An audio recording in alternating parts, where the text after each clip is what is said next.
우리 지난 시간에 상처를 얼룩진 모세를 일으키시는 하나님에 대해서 살펴보았습니다.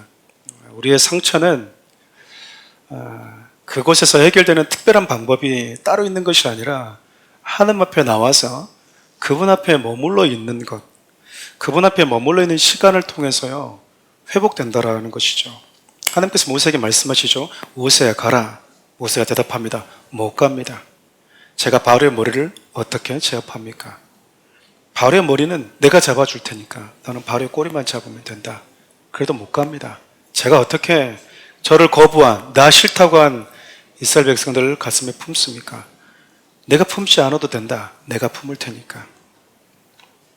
여러분, 그렇게 40년 동안 가슴에 담아두었던 이야기, 서운함들을 하나님께 하나하나 토로하다가요, 모세가 그렇게 싫어했던, 자신에게 상처를 안겨주었던 애굽으로 다시 향하고 있는 자기 자신을 보게 되는 거예요.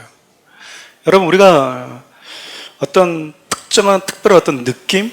이런 것이 아니고요, 그저 하나님 앞에 머물러 있을 때 나도 모르게 내가 새로워지고 갈 수 없는 곳으로 가고 끌어안을 수 없는 사람들을 끌어안고 기도하고 있는 나를 보게 될 거라고 그 말이에요. 여러분, 그것은요 하나님 앞에 나와서 엎드리고 그분 앞에 머물러 있는 시간 속에서 내 영혼이 회복되었다라고 하는 또 다른 증거이기도 합니다. 전 사랑하는 우리 교회 성도님들이 상처로 괴로워하거나 상처를 평생 끌어안고 살지 않았으면 좋겠어요. 시간을 갉아먹고 사는 괴물과 같은 그 상처가 여러분의 인생의 방향을 결정하지 못하도록 했으면 좋겠습니다. 여러분, 마음속에 가라앉는 상처를 여러분 직면하는 시간을 두려워하지 마십시오. 직면하는 시간을 두려워하지 마십시오. 꺼내는 시간을 두려워하지 말라 그 말입니다. 늘 내 곁에서 내 마음의 문을 두드리시고 내 상처를 만지시는 그 하나님 앞에 그저 내 아픔을 그대로 오픈하면 되는 거예요. 내가 이게 아픕니다. 내가 이것 때문에 속상했습니다. 급기야는 나는 하나님께 서운했습니다 라고 하는 말까지 서슴없이 그분 앞에 하나님은 꺼내놓기를 원하세요. 그렇게 하나님과 독대하는 시간을 가지면서 우리의 상처난 마음들이 하나씩 하나씩 아무로 가게 되는 것입니다. 그러면서 여러분 건강하게 회복되어져 있는 내 영혼을 여러분들이 만나시게 될 거예요. 지난주 모세에 이어서 오늘 또 다른 상처 입은 한 영혼을 여러분에게 소개하려고 합니다. 바로 야곱의 넷째 아들이었던 유다입니다. 유다. 그가 어떤 상처를 경험했는지, 그리고 하나님은 그 유다를 그 상처 가운데서 어떻게 일으켜 세워가시는지를 좀 살펴보려고 합니다. 내용이 상당히 좀 방대해서 압축시키는데 꽤나 애를 먹었는데 최대한 좀 속도를 내서 여러분에게 오늘 말씀을 좀 전달해 드리고 싶습니다. 여러분, 우리가 태어나면서 가장 먼저 만나는 공동체가 있다면 바로 가정이겠죠. 거기서 내가 태어나서 자라고 성장했으니까요. 가장 많은 사랑을 받은 곳이 가정입니다. 근데 여러분, 참 아이러니하게도 내가 인생을 살아가면서 가장 많은 상처를 받은 곳 역시 가정이기도 해요. 여러분, 자녀들은 태어나면서 아버지, 어머니를 만나죠. 그렇죠. 그 아버지가 나와 같은 시간을 겪어왔고 내 어머니가 나와 같은 젊은 시절 사춘기 상처받은 시간을 걸어왔다라고 하는 것을 자녀들은 잘 알지 못합니다. 그저 태어났을 때 그들에게 있어서 내 눈앞에 보이는 남성과 여성은 나에게 완전해야 되고 완벽해야 되고 나에게 부족함 없이 무언가를 채워줘야 되는 아버지고 어머니, 그 이상도 그 이하도 아닌 거예요. 내 어머니가 여자라고 생각하지 않습니다. 내 아버지가 남자라고 생각하지 않는 것이죠. 나와 같은 똑같은 상처와 아픔을 그 터널을 지나면서 여기까지 왔다라고 하는 것을 자녀들은 잘 이해하지 못해요. 그러다 보니까 내 상처, 내 아픔, 늘 그것에만 집중되어 있는 경우가 많습니다. 나의 아버지, 나의 어머니도 똑같이 그 누군가에게 보살핌을 받지 못했고 그들도 역시 또 다른 상처를 끌어안고 지금껏 왔구나 라고 하는 것을 자녀들이 잘 못 봅니다. 그러다 보니까 부모님들이 조금만 실수해도 어떻게 아버지가 나한테 이럴 수 있습니까? 어머니가 나한테 이렇게 할 수 있습니까? 라고 하면서 마치 부모님들은 나한테 상처를 준 가해자이고 나는 부모로부터 상처받은 피해자인 것처럼 살아가는 경우도 많이 있어요. 여러분, 이런 서운함이 계속 반복이 되고 내가 본 것에 대한 이해, 부모님이 가지고 있는 그 연약한 인격체들이라고 하는 것에 대해서 내가 보도만 내지 못하고 이해하지 못한 채 그걸 상처로 받아들이게 된 사람들은요, 결혼해서 배우자를 만나고 자식을 낳을 때 내가 그토록 싫어했던 아버지와 어머니가 했던 것과 동일한 행동을 하고 있는 모습을 보게 될 때가 참 많아요. 악순환이 반복이 되는 것이죠. 군대 다녀오신 분들은 아실 거예요. 군 이등병 때 가면 각 잡고 있지 않습니까? 근데 보면은 보통 병장들, 상병들이 이제 괴롭히는 거죠. 그러면 후임병들이 나는 고참이 되면 이 상병, 저 병장이 아닌 나는 이 고참님처럼 될 거야. 다짐을 합니다. 그대로 군대 다녀오신 분들 아시죠? 그렇게 다짐했던 녀석이 가장 후임병을 괴롭히는 고참이 되어 있어요. 이등병 옷을 갈아입고 마치 이등병인 것처럼 이등병을 괴롭히는. 어머니를 구타하고 폭언하는 아버지 밑에서 자란 아이들이 있습니다. 나는 절대 아버지처럼 되지 않을 거야. 내가 힘이 없으니까 아버지랑 지금 내가 맞서지 못하고 있을 뿐 나는 절대 저런 아버지처럼 되지는 않을 거야 라고 하는 그 미움을 가지고 있던 자녀들, 시간이 지나면 자녀에게, 내 배우자에게 폭언하고 있는 자기 자신을 보면서 자기가 또 놀라는 거죠. 여러분, 왜 이런 일이 벌어질까요? 여러분, 사랑에도 담지만 미워하고 증오에도 담습니다. 사랑해야만이 담는 것이 아니라요, 내가 누군가에 대한 미움을 가지고 있고 증오를 가지고 있어도요, 그 미움과 증오라고 하는 생물이 나를요 또 다른 악한 사람으로, 분노 유발자로 만들어버릴 수 있다는 거예요. 하나님께서 저와 여러분들이 가지고 있는 아픔과 슬픔과 비극, 상처를 알면서도 불구하고, 그 상처를 준 사람이 누군지 알면서도 불구하고 여러분들에게 끌어안아라, 사랑해라 라고 말하는 이유는 여러분들 때문이라는 거예요. 왜냐하면 내가 그 사람에 대한 미움을 가지고 살게 되면, 상처를 끌어안고 살게 되면 나도 똑같이 그 악순환의 고리에 빠져들 수밖에 없는 존재가 되기 때문에 그래요. 힘든데, 어려워 죽겠는데 왜 하나님 자꾸 사랑하라고 그래? 내 기분도 알지 못한 채. 여러분들 때문에 그래요. 내 마음에 무엇이 담겨 있느냐에 따라서 우리의 삶이 결정되기 때문에 그렇습니다. 여러분, 누군가에 대한 미움과 분노 가지고 살아보십시오. 우리 마음이 괴롭습니다. 괴로워요. 늘 울고 싶은데 내 뺨을 때려줄 수 있는 사람만 찾아다녀요. 우리 지난번에 우리 야외 예배 한번 갔었잖아요. 야외 우리 예배가 아니라 예배 끝나고 야외 우리 한남공원에 갔었는데, 끝날 때쯤에 가려고 하는데 어떤 오토바이 탄 청년이 어디 이렇게 배달을 가나 봐요. 근데 갑자기 서서 뭐 욕을 하는 거예요. 거기에 있는 모든 사람들에게 한 1, 2분을 욕하는 거예요. 그리고 또 오토바이 타고 가더니 앞에 가는 차를 보면서 팡팡 하면서 또 욕을 하는 거예요. 상처받은 그 무언가에 우리가 보기에는 미쳤네 라고 생각할 수 있지만, 도대체 누군가가 또 무엇이 그를 그렇게 만들어 버렸을까 라는 생각하면서 집으로 왔었던 기억이 있습니다. 우리는 살아가면서 원치 않은 이런 아픔과 슬픔들 참 많이 만나요. 근데 참 많은 이 아픔들을 경험하는 곳이 아이러니하게도 가정인데, 유다의 가정은 어땠을까요? 유다의 아버지가 누구죠? 야곱입니다. 믿음의 조상 그러면 아브람, 이삭, 야곱. 우리 결혼하지 않은 분들이 그렇게 원하는 믿음의 가문들, 살고 있는 믿음의 조상들이 있는 이 가문이 바로 여러분 야곱의 집안이었어요. 근데 그 집안은 어땠을까요? 그 가정은 건강했을까요? 아버지가 믿음의 사람이고 믿음의 가문이고 믿음의 조상인데 복의 사람이고 하나님의 언약을 받은 사람이라면 자식들은 어떨까요?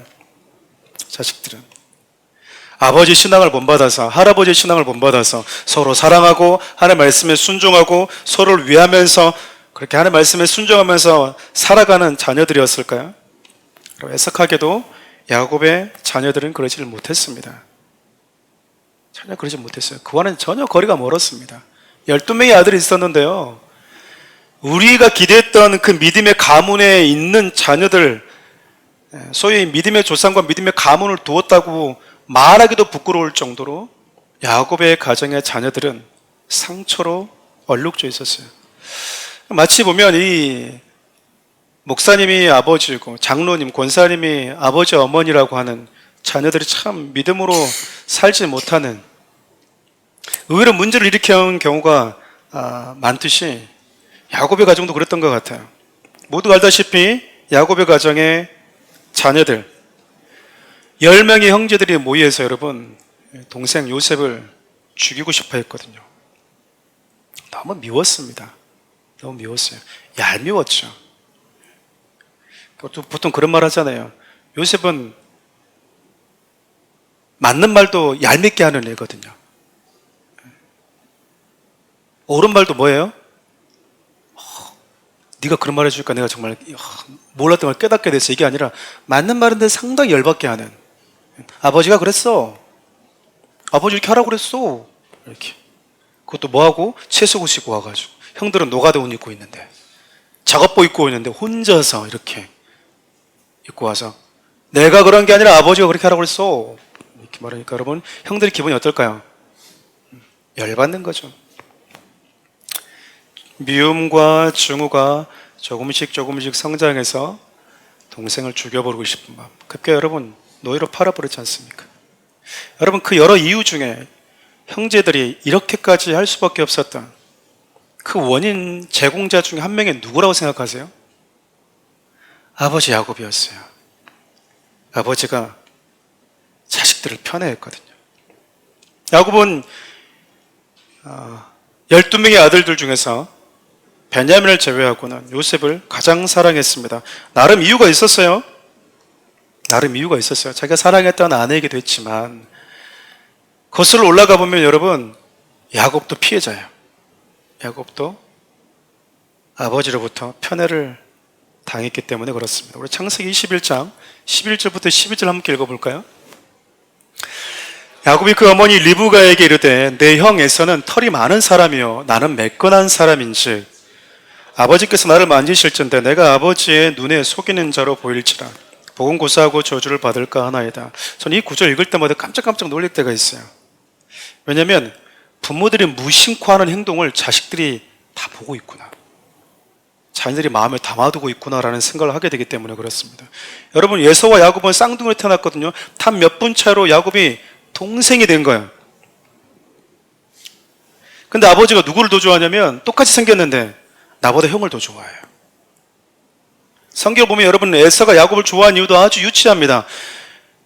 이삭이 야곱을 좋아했던 이유는요, 그가 가지고 있는 남성미, 사냥을 잘했고 그가 잡아온 고기를 너무나 좋아했어요. 근데 야곱은 엄마랑 같이 지냈거든요. 우리가 성경을 읽어보신 분들 아실 거예요. 이삭이 우물 파면 블레셋 사람들이 그거 내 거야 뺏어요. 그럼 뭐하죠? 싸워서 지켜내질 못합니다. 그냥 내 건데 이러고 그냥 또 빠져요. 또 내 걸 또 팠는데 그것도 내 거야 그러면 이거 내가 내 건데 말도 못해요. 내 거 하나도 지켜내지 못한 게 이삭이었거든요. 막 당당하게 싸워서 지켜내지 못합니다. 근데 에서는 어때요?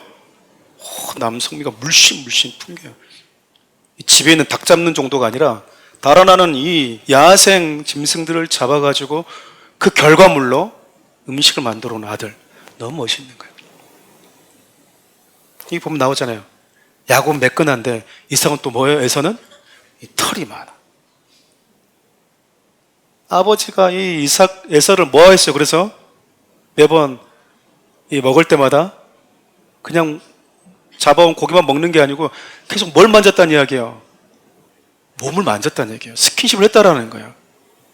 여러분, 야곱의 마음에는 어머니 사랑으로 충분하지 않았어요. 아버지 사랑을 받고 싶었다고요.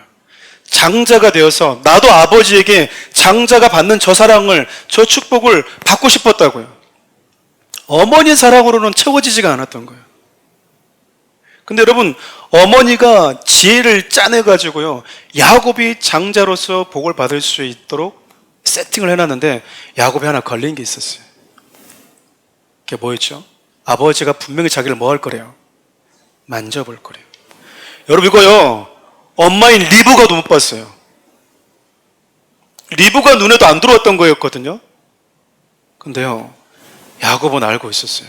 늘 아버지 곁에서 있던 에서는 아버지가 늘 뭐 해줬대요? 만져줬다라는 거예요.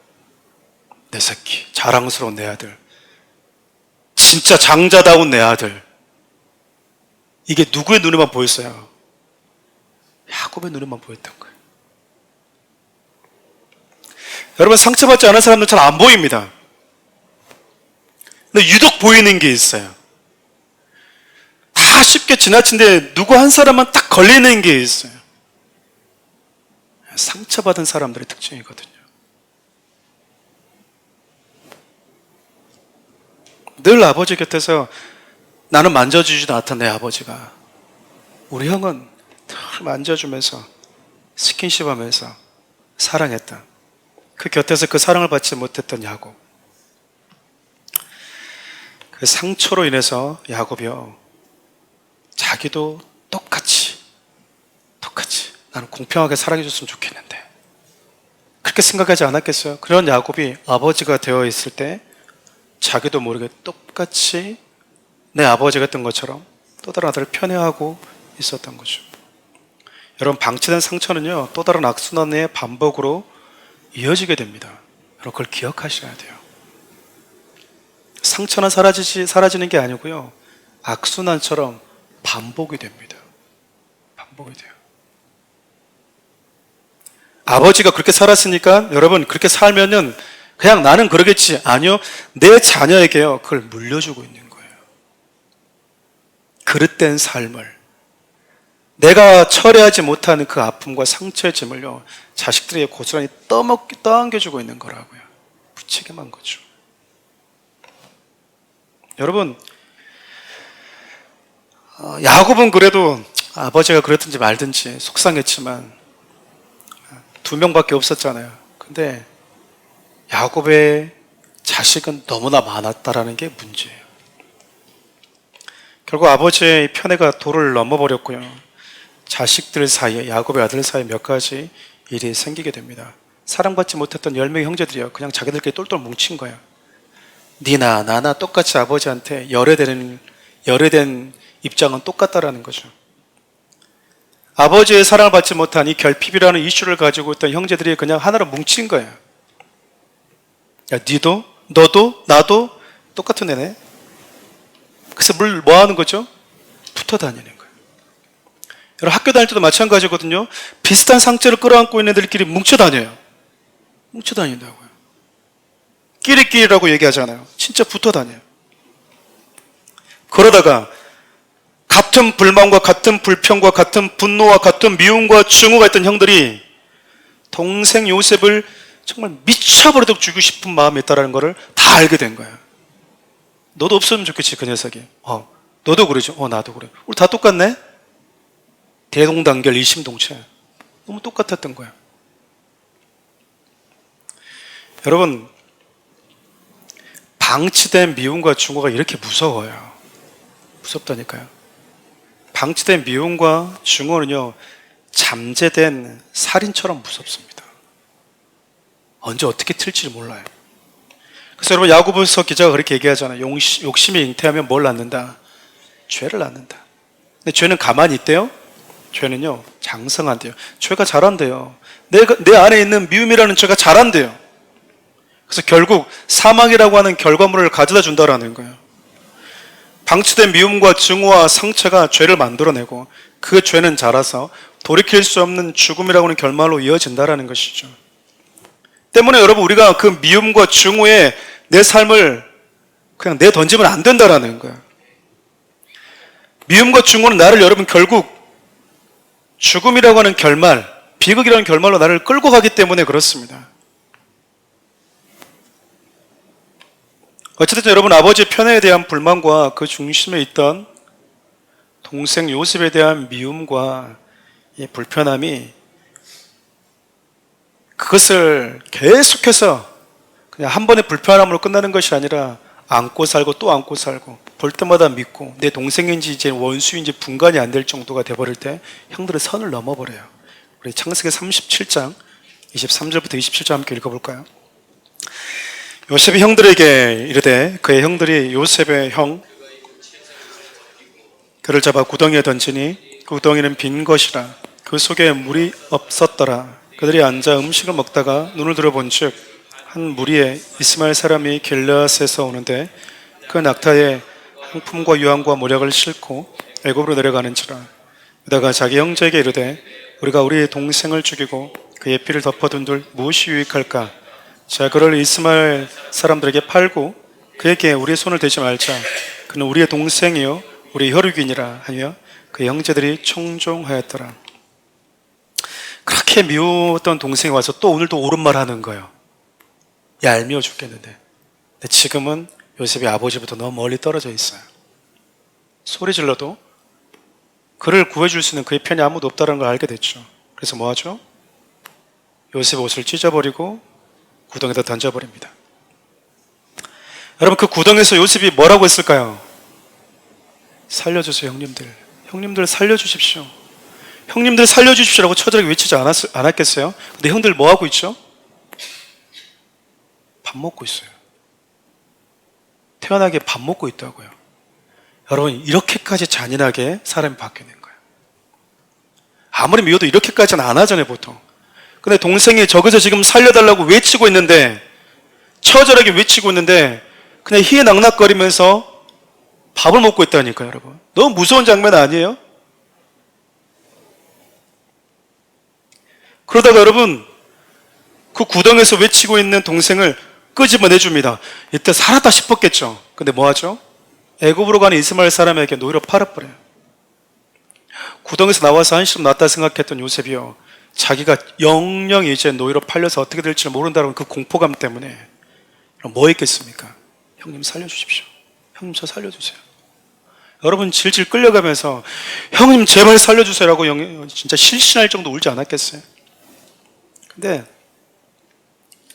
야, 우리가 요셉 팔아서 우리 회식하러 가자. 밥 먹으러 가자. 고기 사 먹자. 10명의 회식비로 그냥 팔아버린 거예요. 그렇게 요셉을 팔았던 공모자들, 그 중심에 누가 있었죠? 유다가 있었습니다.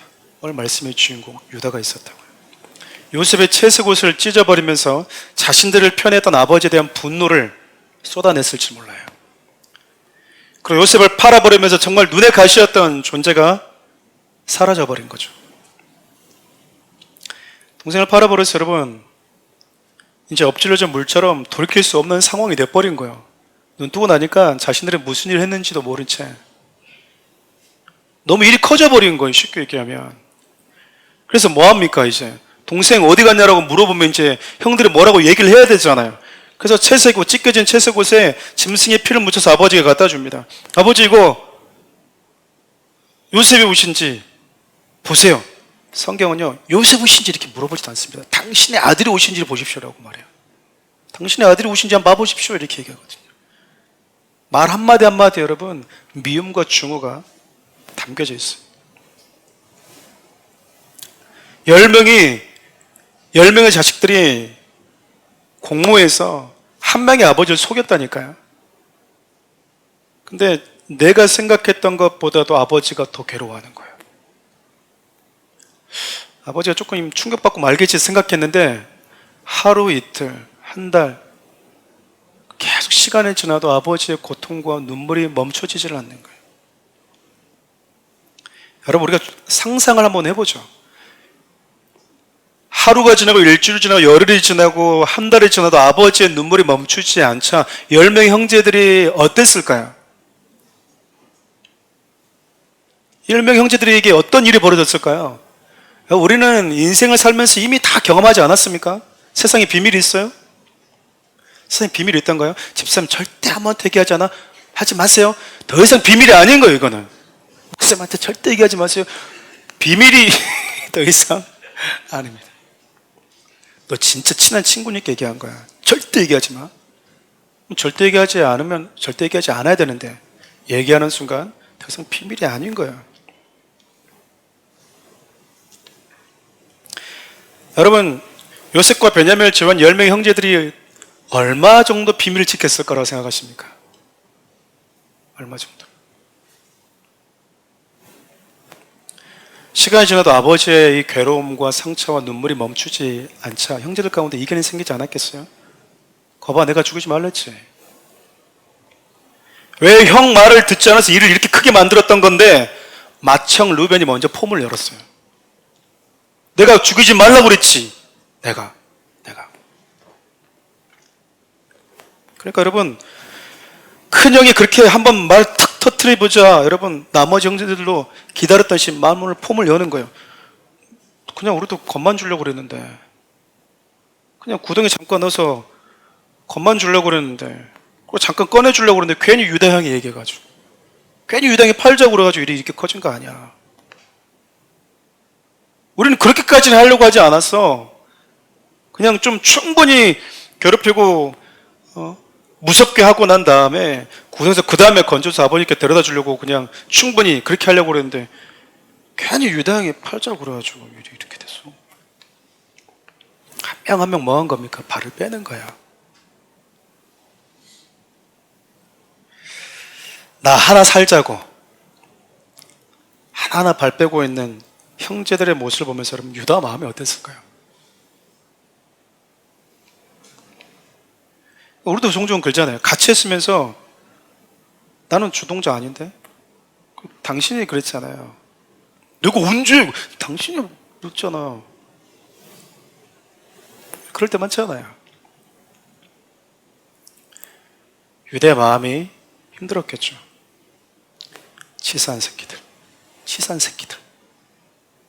좋아할 때는 언제고, 환호할 때는 언제고, 누군가 요셉을 죽여줬으면 좋겠다고, 눈앞에서 처리해줬으면 좋겠다고 할 때는 언제고, 이제 와서 발을 빼? 내가 대신 총대 매주니까? 아버지의 편으로 상처받았던 유다는 이제 형들에게 배신감, 상처로 분노가 지금 크게 달하고 있는 거예요. 그냥 아버지에게 조금 사랑받고 싶어서 하는 행동이었어요. 아버지, 나에게도 좀 눈을 좀 봐줘요. 아버지, 나를 좀 쳐다봐 주세요. 그냥 아버지에 대한 사랑을 좀 더 받고 싶었을 뿐이었거든요. 근데 이제는 그 사랑받고 싶었던 아버지가 한 번씩 날 쳐다보면 아버지 말도 안 했는데 네가 그랬지. 나 다 알고 있어. 누가 나한테 알려주던데 네가 팔았지. 이러고 있는 것 같은 거예요. 아버지가 나를 쳐다봐도 걸어가다가 유다야 불러도 알고 있나? 여러분, 심장이 덜컥덜컥 내려앉는 거예요. 모두가 원했던 일 자신이 총대 메고 한 것밖에 없는데 형제들도 유다 형이 그랬잖아. 형이 그렇게 하자고 그랬잖아. 하는 눈빛으로 자기를 쳐다보는 것 같아요. 그래서 한 명 둘씩 그렇게 형을 따랐던, 자기를 따랐던 형제들이 다 자기를 향해서 피하는 것 같습니다. 왜죠? 나는 유다와 같은 애, 저 정도의 행동을 하지 않았거든. 거리를 두는 거죠. 매일 밤 눈만 감으면 꿈속에서 너 때문이야 라고 자기를 쳐다보는 것 같은 악몽에 시달리기도 하지 않았을까요? 여러분, 이런 환경 속에서 유다가 할 수 있는 게 뭐였겠습니까? 이쯤 되면 유다가 뭐 해야 될까요? 여러분 같으면 뭐 할 것 같아요? 살 수 있겠어요? 유다가 선택했던 건 집을 떠나는 것이었습니다. 여러분, 이 상황을 알고 창세기 38장 1절을 본문 한번 읽어봅시다. 읽어볼까요? 그 후에 유다가 자기 형제들로부터 떠나 내려가서 아둘람 사람 히라와 가까이 하니라. 여러분, 참 본문을 보면 아버지로부터 떠나가 아니라 형제들로부터 떠나라고 이렇게 성경에 기록하고 있는 걸 보면 유다가 아버지에 대한 서운함보다도 형제들에 대한 배신감이 더 컸던 것 같아요. 너무 형제들에 대한 이 버려짐, 배신감, 모든 죄를 자신에게 뒤집어 씌우려고 하는, 그래, 나 하나 없어지면 되겠지? 나 하나 없어지면 되겠지? 유다가 할 수 있는 건 아버지 집을 떠나는 거였어요. 그가 선택했던 건 포기였습니다. 가족을 포기하고 형제들을 포기하는 거예요. 유다의 심정을 여러분 계속해서 생각하면서 말씀을 좀 따라오시면 좋을 것 같아요. 그 집에 살 수가 없는 거야. 나를 바라보는 아버지 눈빛, 형제들의 시선, 소근소근 거리는 것들, 끼리끼리 모여서 또 3, 4원 모여서 뭔가 얘기하고 있는데 다른 얘기를 하고 있음에도 불구하고 나 얘기를 하고 있는 것처럼, 여러분 세월에 여러분 몸이 상해져 버린다고, 상해간다고요. 거기서 유다가 어떻게 살 수 있었겠어요? 아버지에 대한 상처, 미움, 형제들에 대한 배신감이 결국 나는 이 집에 살 수 없어. 그래서 뭐 하냐면 이방 땅으로 가서 이방 사람들과 섞여서 살아버립니다. 우리 식으로 얘기하면 하나님도 싫고요, 교회도 싫고 성도를 다 싫습니다. 제 앞에서 교회 교자, 목사님의 목자, 성도의 성자도 꺼내지 마십시오. 지긋지긋합니다. 저는 이제 교회를 떠나서 하나님을 떠나서 세상과 버텨서 내 마음대로 살고 싶습니다. 나 할 만큼 다 했어요. 나 교회에서 옛날에 섬길 만큼 다 섬겼고 할 만큼 다 했어요. 더 이상 하나님을 위해서 뭔가 하라고 말하지 마세요. 내겐 더 이상 아버지도 없고 형제도 없어요. 그래서 화를 내는 거죠. 내가 도대체 뭘 그렇게 잘못했는데 너희들에게. 내가 도대체 뭘 그렇게 잘못했는데. 내가 아버지에게 도대체 뭘 잘못했습니까? 형제들이요, 내가 너희들에게 도대체 뭘 그렇게 잘못했는데. 내가 잘못한 게 뭔데? 다 너희들이 하자고 했잖아. 아버지가 편애했잖아. 나는 정당했고 틀리지 않았다는 그 생각에 유다의 이 분노가요, 하늘을 찌를 듯합니다. 지금 유다의 심정이 딱 그래요. 자기 자신을 방치해버리는 거예요. 이제 그냥 에라 모르겠다, 그냥 마음대로 살자, 이렇게 돼버린 거예요. 자포자기가 되는 거죠. 자기의 몸을 마음대로 굴려버리는 거예요. 세상 말로 표현하면. 우리 안에 처리되지 않는 이 서운함과 상처가요, 이렇게 한 사람의 삶을 비극으로 몰아갈 수 있다는 거죠. 유다도 그랬어요. 같이 형제들과 함께해서 한 팀이고 같은 아픔을 가지고 있다고 생각했는데 이제는 배신자로 낙인 찍혀서, 살인자로, 동생을 판 자로 낙인 찍혀서 모든 사람이 자기를 그렇게 쳐다보고 있을 때 유다가 선택했던 건, 그래, 이제 더 이상 누구 눈치 보지 말고 내 편한 대로 살자. 그냥 하고 싶은 대로 살자. 더 이상 누군가한테 사랑받으려고도 하지 말고 애착하지도 말고 집착하지도 말고 뭐 인생 뭐 별거 있냐. 아버지고 형제고 뭐고 다 인연 끊고 살자. 안 보면 되지 뭐. 안 보면 되지. 아버지 없다고 생각하면 되지. 나는 고아라고 생각하면 되고 형제도 없다고 생각하면 되지. 그렇게 유다가요, 부모와 형제와 인연을 끊고 살기로 결정해버려요. 사랑하는 우리 성도 여러분, 아픔이 없는 인생 누가 있겠어요? 여기 앉아있는 분들 가운데. 상처, 아픔은 여러분 비교할 수 있는 게 아니에요. 예, 비교해보면 누가 더 힘들고 누가 더 어려운 일을 겪은 사람이 있을 수 있겠죠. 근데도 불구하고요, 상대적으로 덜 상처를 받은 사람이 더 아파할 수도 있는 게 상처예요.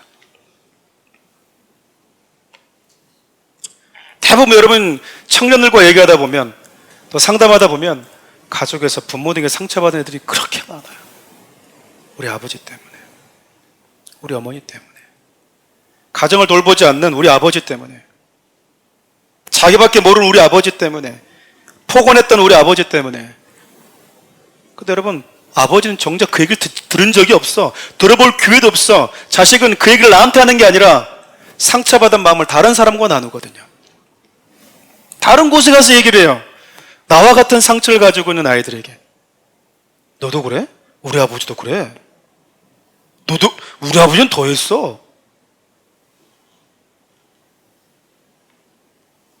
그렇게 상처받은 아이들이요, 우리 주위에 너무나 많아요. 그렇게 여러분 유다처럼 서러움을 가지고 부모와 자식과 형제와 연을 끊고 살고 싶은 만큼 상처받은 분들 우리 가운데 계실 겁니다. 그렇지만 여러분, 다시 하나님 앞에 서셔야 돼요. 다시 하나님 앞에 서셔야 돼요. 가족과 인연을 끊고 이방 사람과 버타면서 급게 이방 여인과 결혼해서 가정을 이루면서 살던 이 유다의 삶이요, 비극이 여기서 끝나지가 않아요. 이방 여인과 결혼해서 아들을 셋을 낳았거든요. 근데 첫째 아들이 무슨 이유인지 모르겠지만 하나님 보시기에 악해서 죽게 됩니다. 형이 죽어서 형을 대신해서 후사를 물려줘야 될 의무가 있었던 둘째가 형수와 잠을 자는데 설정을 바깥에다가 있어요. 내 자식이 되지 않을 것 같아서. 그 모습을 보고 하나님이 악하다고 판단해서 둘째도 하나님이 치세요. 여러분, 졸제 두 아들이 죽은 거예요. 두 아들이 죽자 그것 때문에 충격 먹었는지 이 수아의 딸이라고 하는 자기 아내가 시름시름 앓다가 자기 아내도 죽어요. 사랑하는 두 아들과 아내가 죽었어요. 이제 남은 건 막내와 며느리와 자기밖에 없어요. 첫째와 둘째 죽음이, 그리고 내 아내의 충격적인 이 죽음이 저 다말 때문에 온 건 아닐까? 저 며느리 때문에 온 건 아닐까? 우린 잘 살고 있었는데 저 며느리 하나 잘못 들어와가지고 첫째 아들도 죽고, 저랑 하룻밤 잠잤던 우리 둘째 아들도 죽고. 여러분, 셋째 아들이 장성했음에도 불구하고요, 얘도 잃어버릴까 두려워서요, 핑계를 대고 셋째 아들을 다말에게 주지 않았습니다.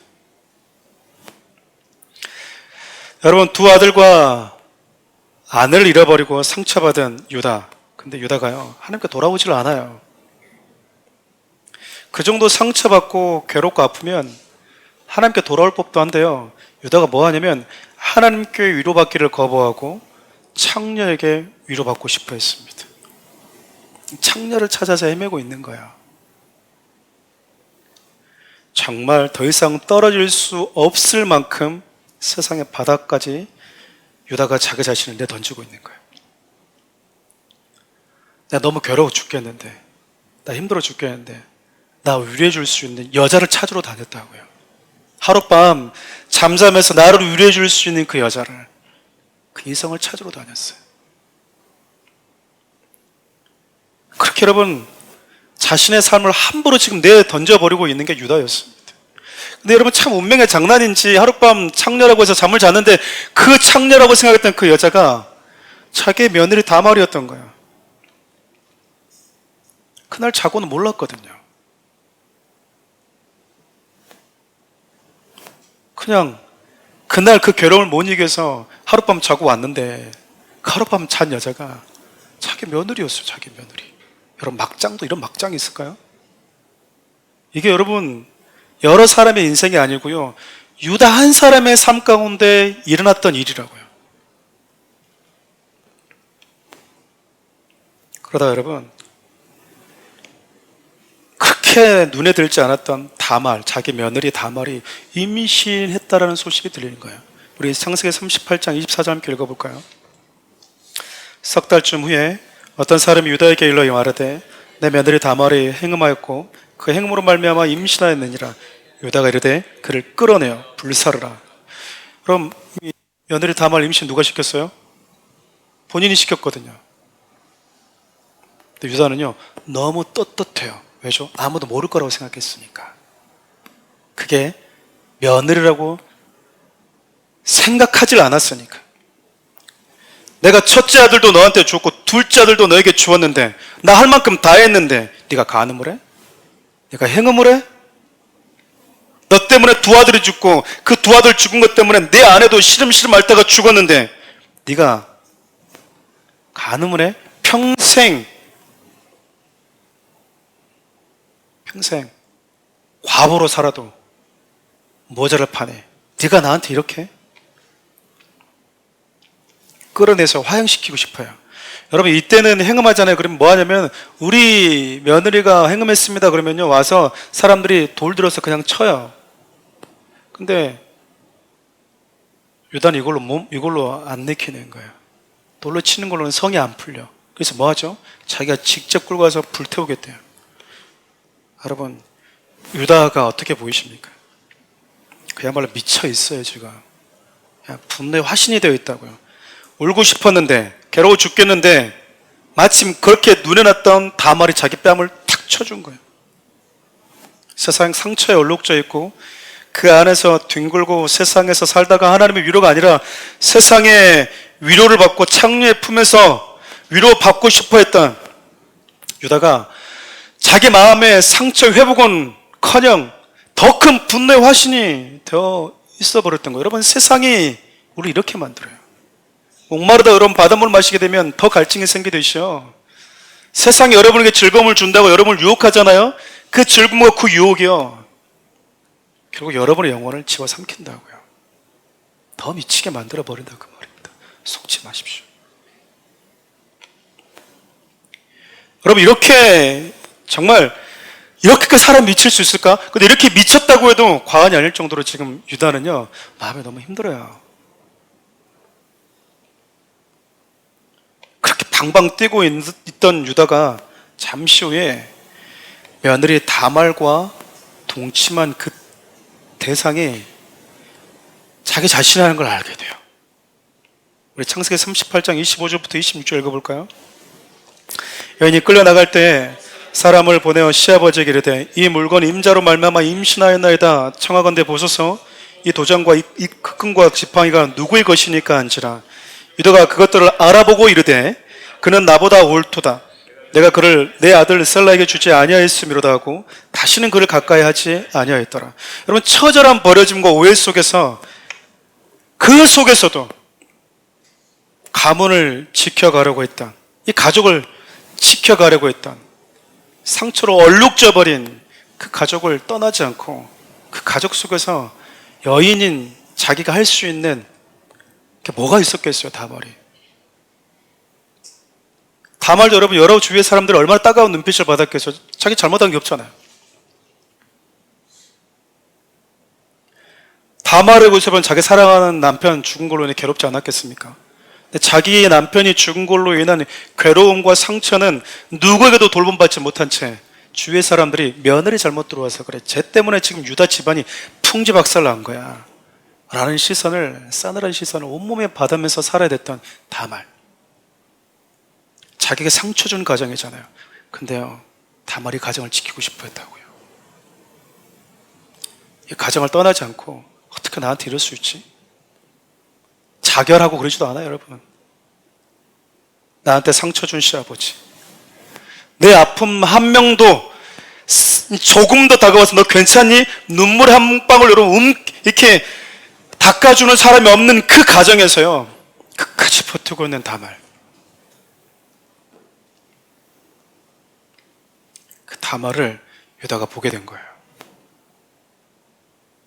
어떻게 해서든지 이 가정을 지켜내겠다고 하는 거예요. 여러분, 무너져가는 이 가정 여러분 지킨다고 뭔 의미가 있겠어요? 다 끝난 거잖아요. 다 끝났어요. 남편 죽었죠? 시아버지 저렇게 미쳐서 날뛰죠? 재혼할 생각은 하지 않고 아버지는 뭐 하죠? 창녀들 찾아다니고 있죠? 다 끝난 거예요. 그냥 가정이.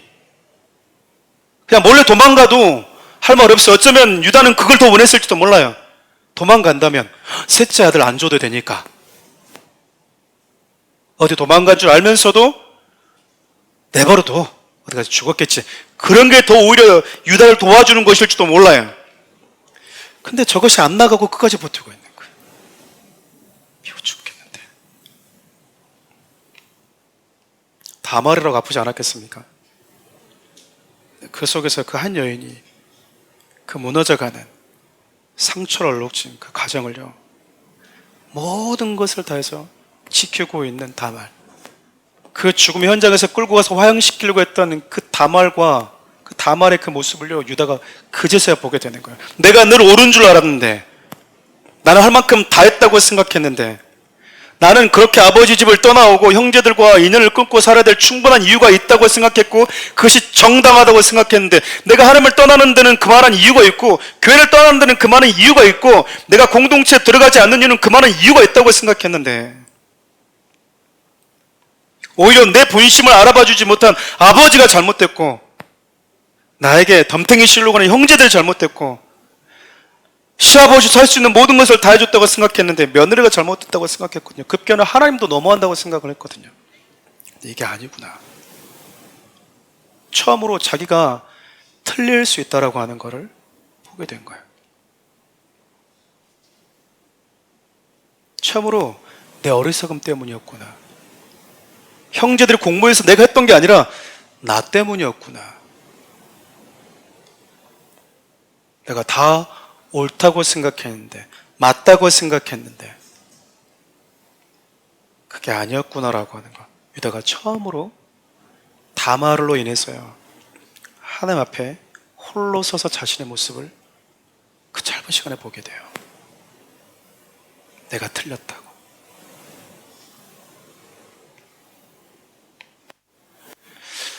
우리가 다 이유가 있거든요. 내가 맞아. 내가 뭐가 틀렸어. 니들 뭘 알아. 우리 다 그러고 살잖아요. 여러분, 창세기 37장에 요셉 이야기거든요.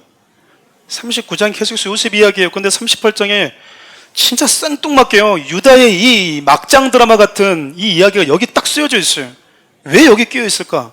결과적으로 보면 중요하기 때문에 그러거든요. 유다가요, 이 이후에 가정으로 돌아옵니다. 가정으로 돌아와요.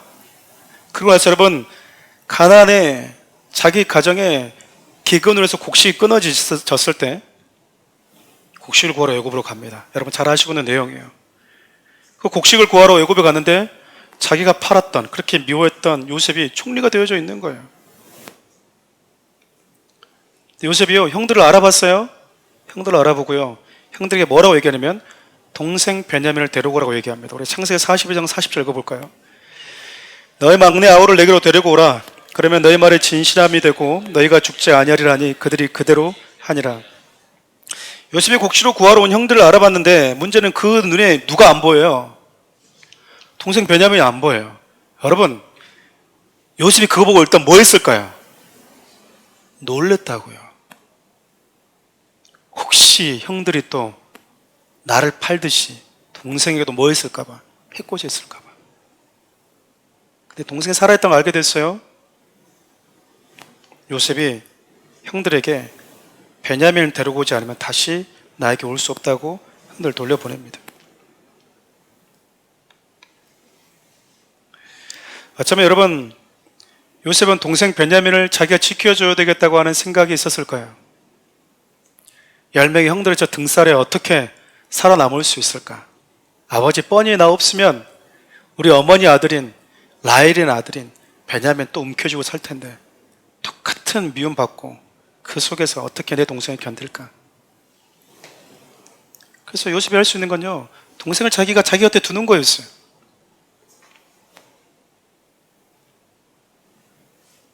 자기가 동생을 지켜야 된다고 생각했거든요.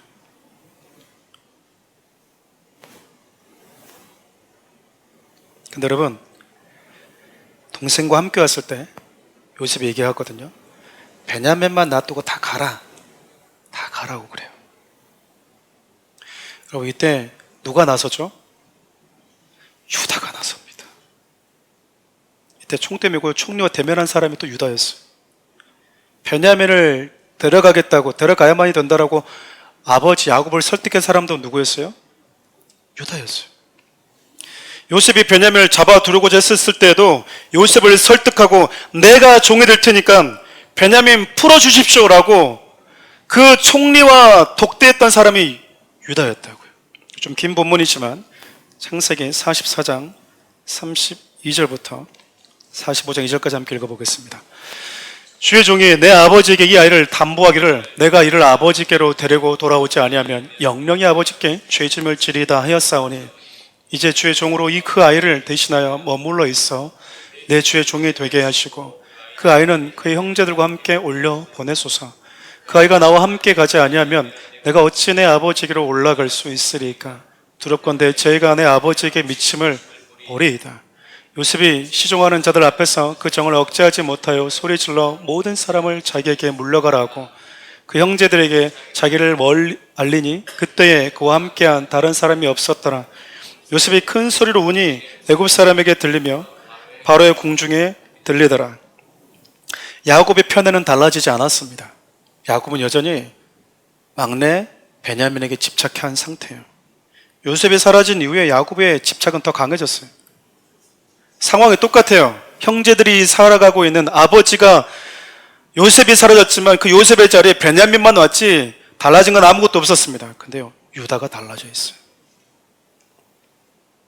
아버지에게 상처받았다는 피의식과 형제들로부터 배신감으로 괴로웠던 유다가요, 지금은 그런 아버지를 이해하고 그런 아버지의 영혼을 끌어안고 있어요. 왜일까요? 자기가 마지막 셋째 아들 끌어안으려고 했던 건 잘 경험해 봤거든요.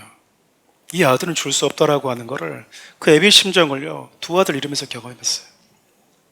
아버지가 자식을 떠나보낼 때 어떤 마음인지, 야곱이 그 괴로움이 어떨지 유다가 경험해 봤어요. 이유를 알 수 없는데 야곱도 똑같이 이유를 알지 못했잖아요. 여전히 짐승에게서 찢어 죽였는지를 생각하고 있을 거 아니겠어요? 유다도 내 아들들이 왜 죽었는지 이유를 알지 못해요. 그냥 내 눈에 지금 남아있는 막내 아들 하나만 지금 끌어안고 있는 거예요. 얘는 안 돼, 얘는 안 돼, 얘는 절대 안 돼. 그러면서 여러분, 상처로 얼룩져 있는 아버지를요, 유다가 끌어안고 있어요. 그리고 형제들을 대신해서 내가 종이 될 테니까 우리 형제들을 보내주십시오. 지금 이 장면을 누가 보고 있어요? 요셉이 보고 있어요. 오래전에 얘들아, 그냥 요셉 팔자,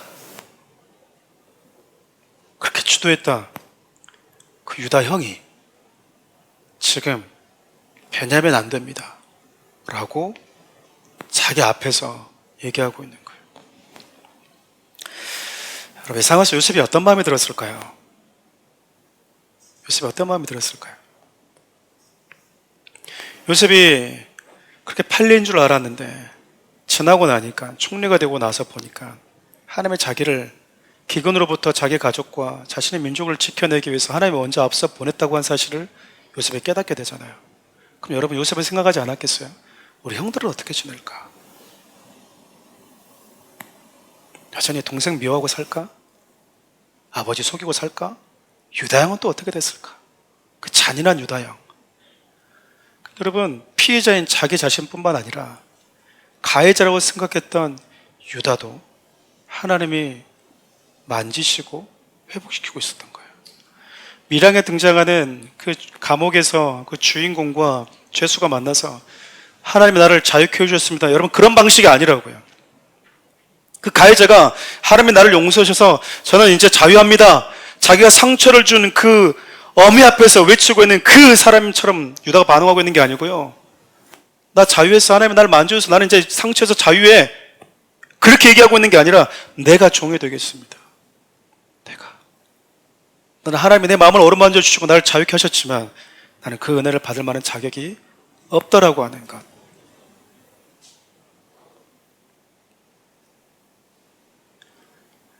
그 앞에서 유다가 나를 버리고 나를 팔자고 했던, 가장 맨 앞에서 주도했던 유다의 달라진 모습을 요셉이 보고요, 감정이 폭발한 거예요.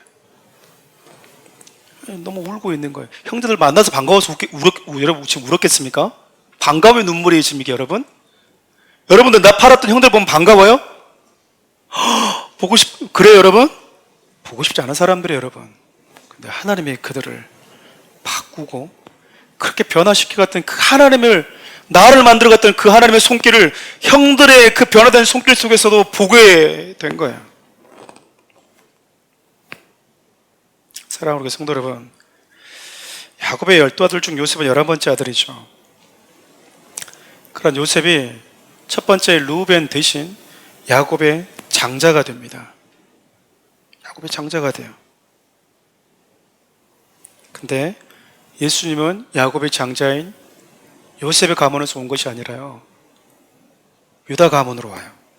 마태복음 1장은 예수님의 족보입니다. 이 족보에 여러분, 요셉이 아니라 유다가 들어와 있어요.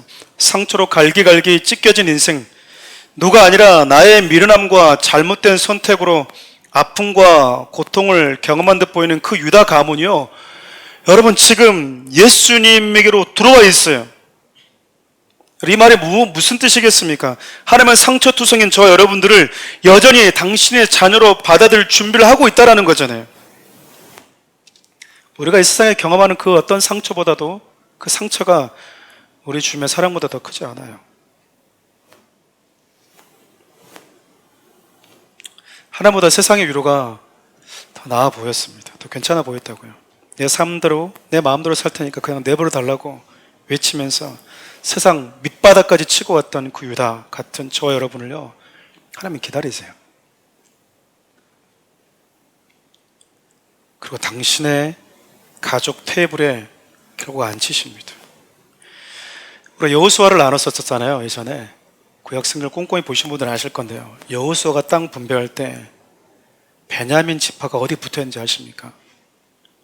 유다 바로 옆에 붙어 있습니다. 창세기 33장 12절 함께 읽어볼까요?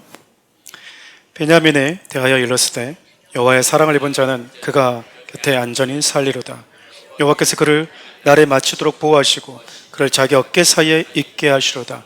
꼭 이 말씀처럼 유다 어깨에 베냐민이 위치합니다. 그리고 여호수아 18장을 보면 베냐민 지파가 땅 분배를 받을 때요, 유다 지파에 베냐민이 이렇게 딱 붙어 있어요.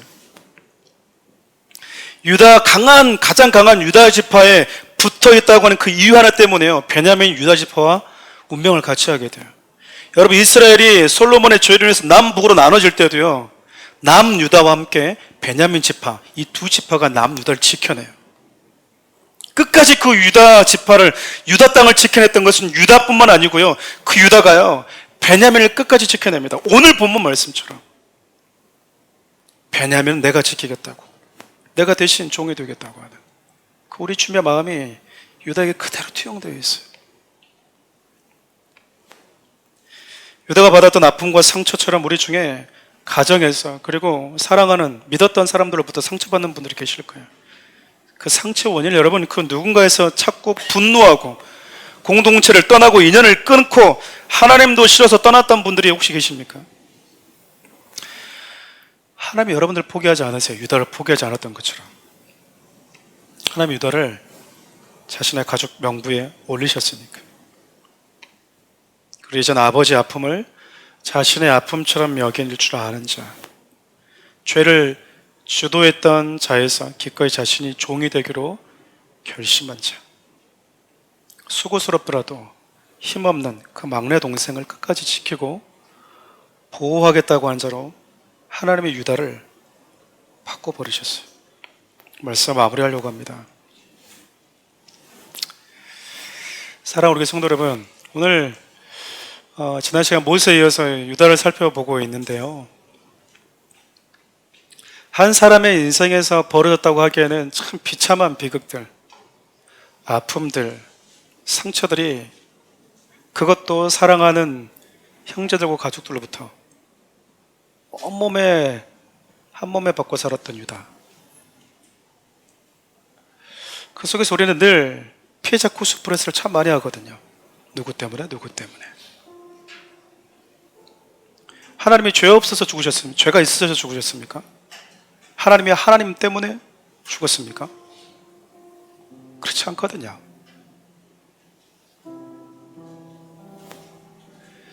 저와 여러분들이 지난 시간처럼 그 어떤 상처가 여러분의 남은 인생을 결정하도록 방치하지 않았으면 좋겠어요.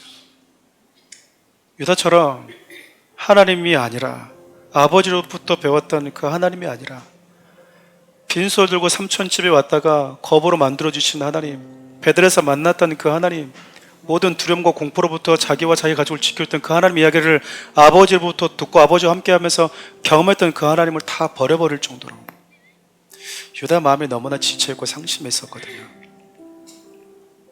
그러면서 여러분, 끝까지 그가 붙들고 내려놓지 못했던 게요, 나는 옳아, 난 틀리지 않았어, 내 생각은 정당했거든, 나는 최선을 다해보려고 했던 거야, 내가 앞서서 했거든, 다 안 하려고 우물쭈물거리고 있을 때 내가 나섰던 것밖에 없거든.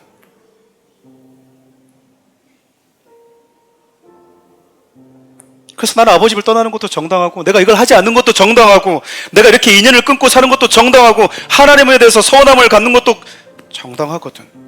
근데 여러분, 이방 여인인 그 다말이 끝까지 그곳에서 상처투성했는데도 불구하고 이미 가문이 기울어진 그 유다 가정을 끝까지 지키고 있던 그 다말을 보면서요, 떠나지 않고 그 가정을 지키고 있는 다말을 보면서 하나님이 유다의 마음을 만지시는 거예요. 여러분, 공동체에 문제가 없겠습니까? 가정에 문제가 없겠어요? 상처가 없는 인생 누가 있겠습니까? 아픔이 없는 인생에 누가 있겠어요? 여러분의 아픔과 상처를 만질 수 있는 분은 하나님밖에 없으세요. 세상의 위로는 나를 더 분노로, 나를 더 괴물로 만들 뿐이거든요. 사랑하는 우리 성도들을, 오늘 여러분과 부르고 싶은 찬양이 찬송가 286장이거든요. 어렸을 때 많이 불렀던 찬양인데 아시는 분들이 계실 거예요. 그 후렴부 가사가 이래요.